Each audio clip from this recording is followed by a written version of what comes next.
How's it going, guys? I'm going to do just a moment of inviting here. Wait, where's my little invitation thing? Oh, here we go. Go through this real quick. I hope that everybody's having a good one today. I was just now sitting in front of the computer thinking about ideas of things to talk about. And like, man, I don't have super high energy. I don't really have a clear structure of what I'm going to say. But once I press that go live button, I'm stuck. And if you're watching this video, you're stuck with me. Okay, almost done. Done. Okay. Hey, Auntie. I was just going to call you today. Actually, and I will after this. Today I want to talk to you guys about some really interesting things that I've been thinking about. How we all have this tendency, I think, to focus on the future, overinflate the importance of the future and the impact that it's going to have on our lives, and kind of not fully appreciate the power of the present moment. There's this fascinating thing that I learned about recently called impact bias.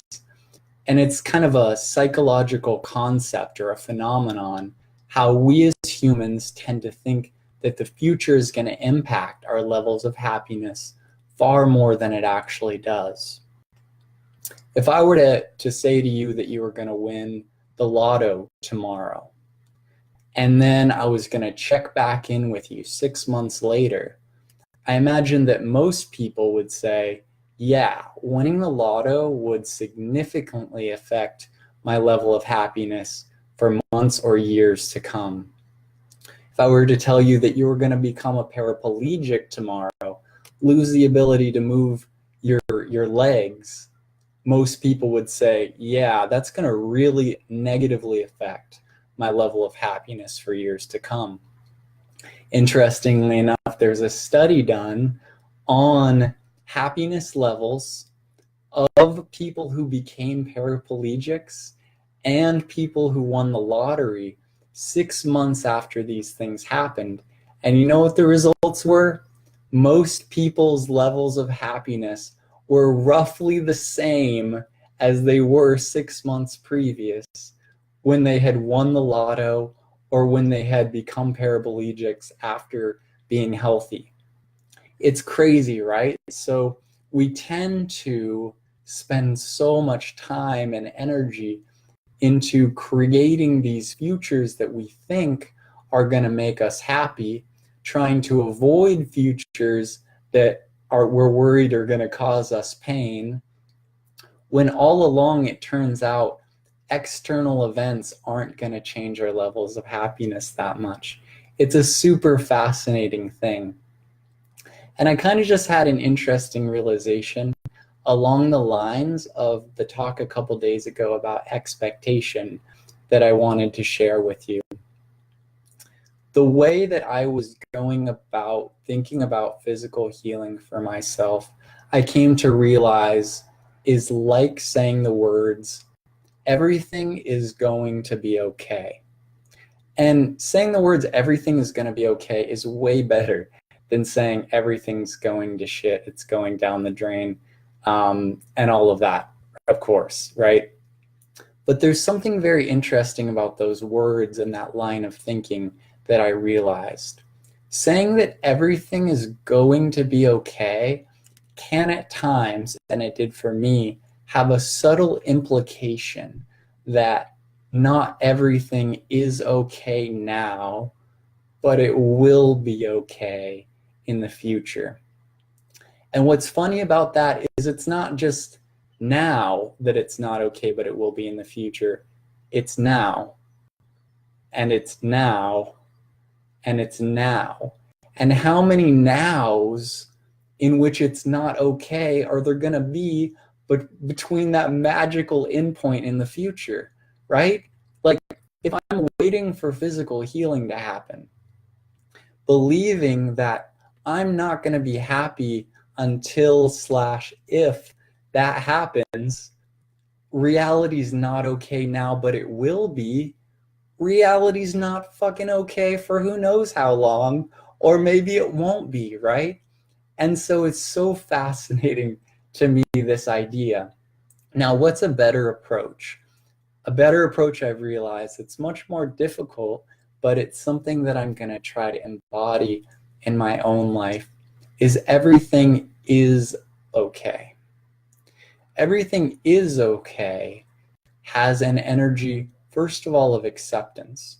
You've accepted the present reality as it presents itself to you. And it's also a certain faith, and it's a certain trust that everything is unfolding as it's supposed to, and everything's working out perfectly. Now, it's not exactly easy to do that in my case when I've got this physical limitation, right, where my body doesn't function like most people's bodies do.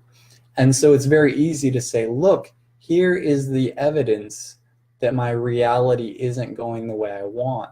It's not easy to accept this is the way it is. And how do I come to a place where I trust that everything is okay now? I don't know exactly, but it's something that I recognize. I'm always trying to streamline my process. I'm always trying to recognize ways that I can improve my state of mind, my state of being, my perspective of reality, so that it can be more in alignment with truth and more in alignment with something that's going to make me feel good. And so, even though everything will be okay in the future is a good approach, what I want to try to embody in my life is everything is okay. Everything's all right. And it's helpful to do that when I recognize, in part, that impact bias that we're talking about. Being healed miraculously would be amazing, but it doesn't have the power to make me happy. It doesn't have the power to extremely change my happiness, because losing physical function from ALS didn't have the power to take all my happiness away. I'm still Ryan, and in many ways I'm happier than I was before. So I just wanted to share some of these thoughts with you about impact bias, about the future and the present, and how I think ultimately, when we get right down to it, the present moment's where all the good stuff is. That's where we can really find happiness, really find joy. And so much energy can be wasted when we only focus on the future, this magical point in time, rather than appreciate all the steps in between. So that's what I had for you guys. Jeff says, we each choose our future through the decisions we make. And that's absolutely true. There's a part of me that's gotten caught up actually on that, thinking that my decisions can create the specific future that I want. And even though, of course, my decisions are shaping the future, I'm in myself needing to let go of a desire to think that I can control the future and future outcomes. Man, just everything, it's bringing itself back to the present moment. And it's something we all hear so much on the spiritual path or life in general. It's becoming one of those trendy buzzwords, but it's so true and so valuable that this is only, the present moment is the only time that life is happening. So anyway, it was really nice to spend a little bit of time with you guys and connect. And I'm so excited to be able to do more of these and be able to share and connect with you guys. So thank you for listening, and I will talk to you sometime soon. Alrighty, bye.